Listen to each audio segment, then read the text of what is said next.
Alright guys, so in this first video, what we're going to do is learn about a new technique called synthetic substitution that can be a really quick and easy way to evaluate functions. So this first part is just going to set up our theorem and then we're going to use it. So we've got a polynomial to look at right here. We want to divide it by x minus 3, so we can use synthetic substitution to do that. So remember, we take the coefficients and we write them in order. So we take negative 3 off the x squared, 5 off the x, and then 4 is the constant. And then you put, for x minus 3, you would put positive 3 in a little box over here. You always take the opposite of what you see. So we bring down this first term, the negative 3, and then we start this process of multiplying and adding. So we multiply these two numbers together. 3 times negative 3 gives us negative 9, and then we add this column, and that gives us negative 4. And then we do it again. 3 times negative 4 gives us negative 12, and then we add this column, we get negative 8. All right, so what we got when we divided that out, we end up with negative 3x minus 4, and then there's a remainder of negative 8 over our polynomial divisor. All right, so when we did that, we came up with a remainder of negative 8. This next line, it says compare the remainder that we came up with to f of 3. And remember what f of 3 is we take 3 and plug it into the equation. So we are going to calculate f of 3. So we're going to plug 3 into this equation. Negative 3 times, so I'm plugging 3 in for x right here, and then I'm going to plug in 3 for x right here, and we're just going to simplify that down. So 3 squared, we do that part first according to order of operations. 3 squared is 9 times negative 3 would be negative 27, plus this gives us 15, and then this gives us 4. So negative 27 plus 15, that's negative 12, plus 4 would be negative 8. So it is absolutely no coincidence at all that my remainder in this first problem was negative 8, and then when I plugged in 3, I came up with negative 8. That is not a coincidence. That will happen every single time. So that actually leads me to something called the remainder theorem. So the remainder theorem tells us that the remainder that I get ends up being the same as when I plug this in. So I'm going to write it kind of in symbols, the fancy way, and then we'll explain it. So we can say if a polynomial p of x is divided by x minus r,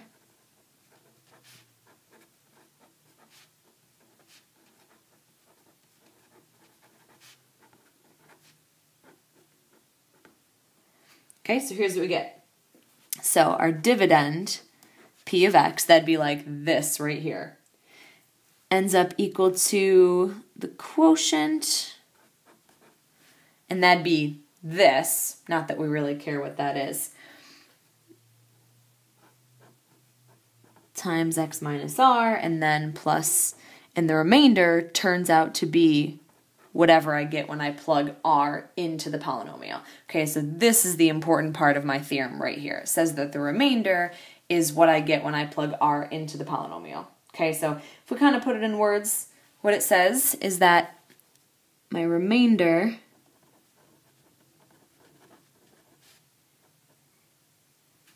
equals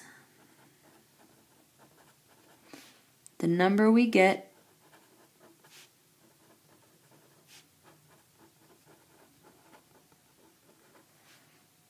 when plugging, we'll just call it r, into the polynomial p.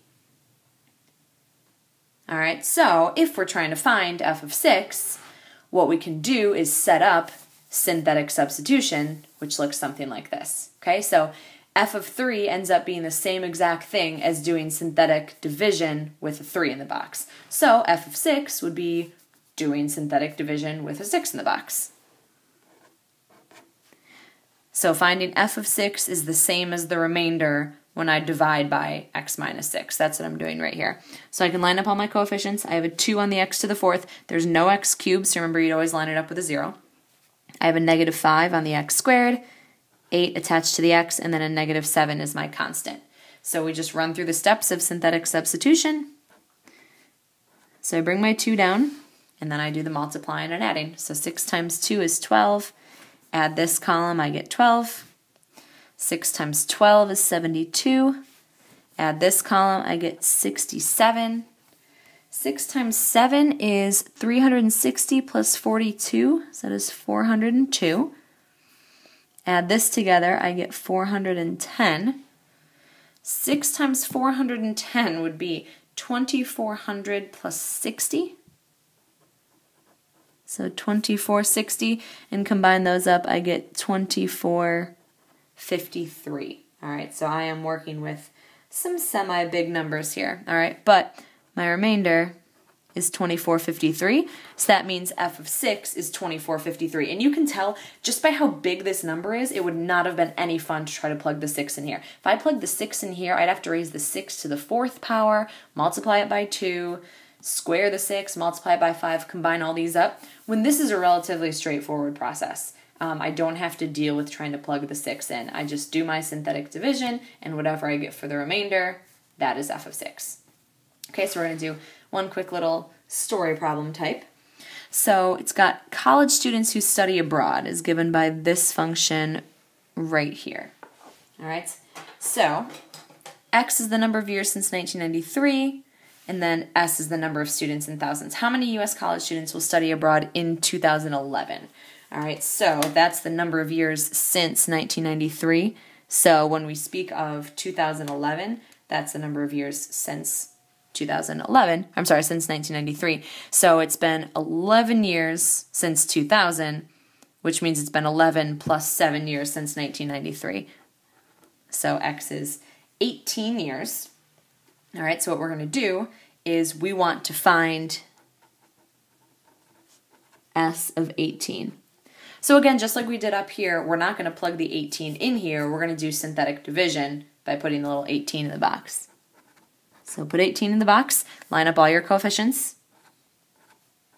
So we have a 0.02 in front of the x to the 4th, negative 0.52 x cubed, 4.03x squared, 0.09x, and then positive 77.54. Okay, so we do the steps. You might want to use a calculator just to see exactly what numbers we get from all of these. So I will show you what I'm doing here. So I'm going to multiply 0.02 by 18. So I know 2 times 18 is 36, and then I have 2 decimal places, so I put 2 decimal places on here. All right, so like I said, a lot of these calculations you're probably just going to want to do in a calculator.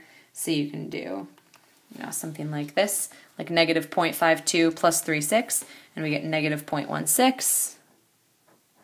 And then multiply negative 0.16 times 18. We get negative 2.88. Combine this column up.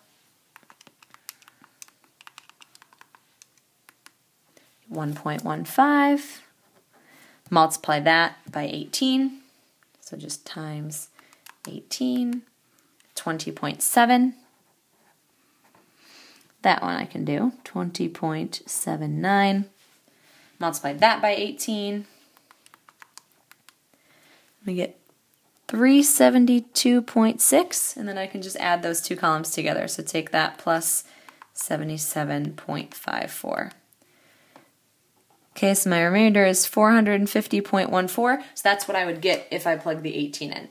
All right, so remember this says in thousands, so my number is 450,140 students.